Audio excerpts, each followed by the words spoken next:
Selamat malam, perkenalkan nama saya Norberto Batista Diaz, NIM 230201010224, kelas MJ102, Prodi Manajemen.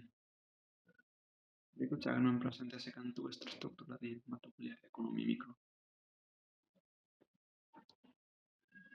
Peran negara menjaga kestabilan harga.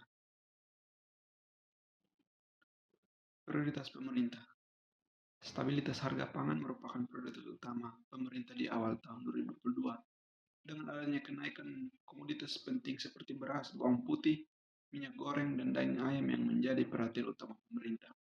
Ketahanan pangan dimasukkan ke dalam agenda pembangunan nasional tahun 2022-2024. Penyebab lonjakan harga. Kenaikan harga beras tidak lebih dari adanya ketidakseimbangan suplai dan demand. Pada periode ini, ketersediaan pangan menurun dikarenakan dampak badai El Nino yang melanda Indonesia sejak pertengahan 2023 yang membuat petani gagal panen sehingga pemerintah mengambil langkah impor. Strategi kedaulatan pangan. Di sisi lain, Dekan Pertanian Universitas Sriwijaya Ahmad Muslim menilai menjelang Ramadan seperti saat ini, permintaan beras memang biasanya meningkat. Hal ini dikarenakan faktor psikologis masyarakat yang ingin memastikan pada waktu ini kebutuhannya aman, sehingga cenderung lebih banyak dalam membeli bahan pokok.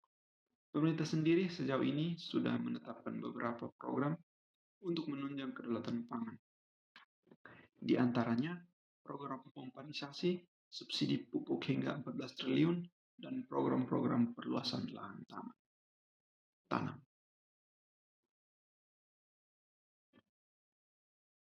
Kebijakan pemerintah dalam menekan kenaikan harga. Menjelang Ramadan, perilaku konsumen mendadak berubah drastis dari belanja secukupnya menjadi menanggarkan lebih besar. Perubahan ini dirasakan oleh produsen dan pedagang, di mana harga barang menjadi tinggi. Maka dari itu, apa saja yang dapat pemerintah lakukan untuk menjaga kenaikan harga kebutuhan pokok? Mari kita simak bersama. Langkah-langkah menjaga kenaikan harga kebutuhan pokok. Yang pertama, menjaga distribusi barang, pasokan barang, dan sistem kontrol harga. Yang kedua, menjaga efek kenaikan tarif dasar listrik atau TDL. Yang ketiga, mengendalikan persediaan barang oleh pemerintah. Yang keempat, pengendalian oleh konsumen atau pengguna atau pemakai.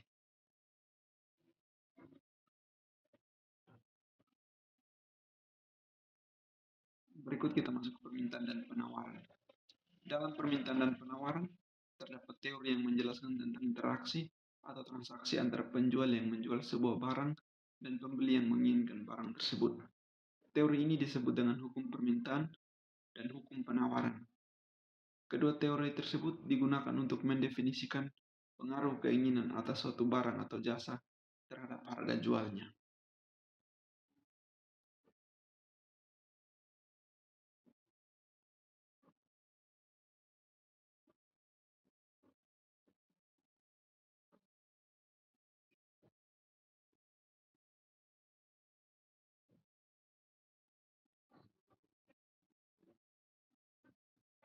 Pengertian hukum permintaan.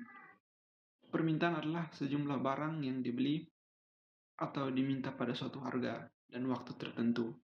Jenis-jenis permintaan. Permintaan absolut adalah permintaan atas barang atau jasa yang tidak diiringi dengan kemampuan untuk membeli. Permintaan potensial adalah permintaan atas suatu barang atau jasa yang didukung dengan kemampuan daya beli. Permintaan efektif adalah permintaan atas suatu barang atau jasa yang dilakukan sesuai dengan daya beli yang dimiliki. Permintaan individu adalah permintaan yang dilakukan oleh seorang pembeli terhadap barang atau jasa yang akan digunakan untuk memenuhi kebutuhannya.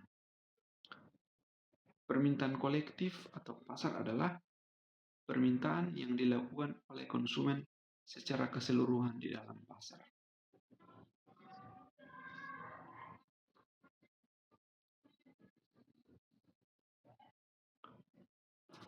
Faktor yang mempengaruhi permintaan. Yang pertama, sifat komoditas Yang kedua, ketersediaan barang substitusi. Yang ketiga, barang dengan penggunaan berbeda. Yang keempat, pendapatan konsumen. Yang kelima, tingkat harga. Yang keenam, jangka waktu. Yang ketujuh, permintaan peak dan off-peak. Yang kedelapan, jumlah penduduk. Yang kesembilan, selera konsumen. Dan yang kesepuluh, prediksi masa depan.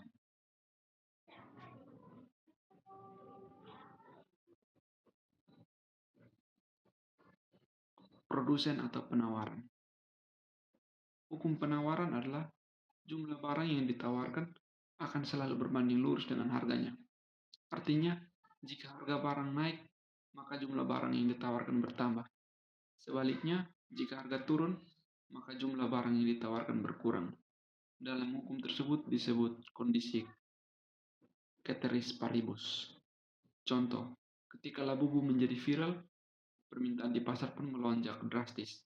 Toko atau just tipper yang memperbanyak stok boneka ini untuk memenuhi permintaan. Semakin banyak permintaan, maka harganya akan semakin mahal.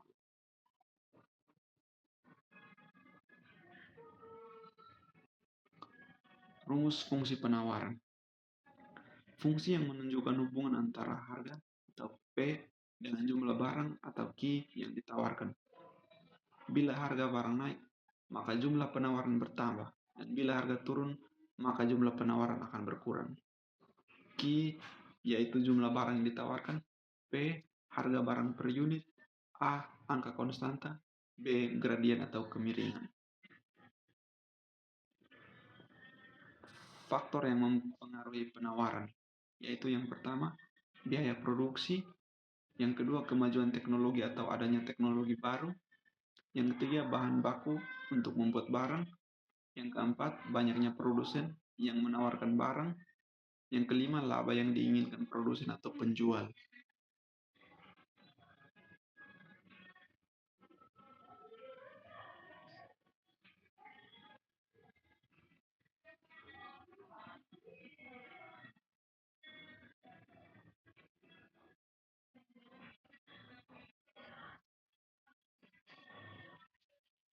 Yang berikut kita masuk ke materi peran keterkaitan YLKI dengan kondisi pasar. Komisi Pengawas Persaingan Usaha atau KPPU adalah lembaga independen yang memiliki tugas utama melakukan penegakan hukum persaingan sebagaimana diatur dalam Undang-Undang Nomor 5 Tahun 1999. Dalam melaksanakan tugas tersebut, KPPU diberi wewenang untuk menyusun pedoman yang berkaitan dengan Undang-Undang Nomor 5 Tahun 1999 sebagaimana tercantum dalam pasal 35 huruf F. Sebagai bagian dari pelaksanaan pasal 35 huruf F tersebut, KPPU menyusun pedoman pelaksanaan Undang-Undang Nomor 5 Tahun 1999 mengenai definisi pasar bersangkutan. Pendefinisian pasar bersangkutan merupakan bagian yang sangat penting dalam proses pembuktian penegakan hukum persaingan, terutama menyangkut beberapa potensi penyalahgunaan penguasaan pasar oleh pengusaha tertentu, pelaku usaha tertentu.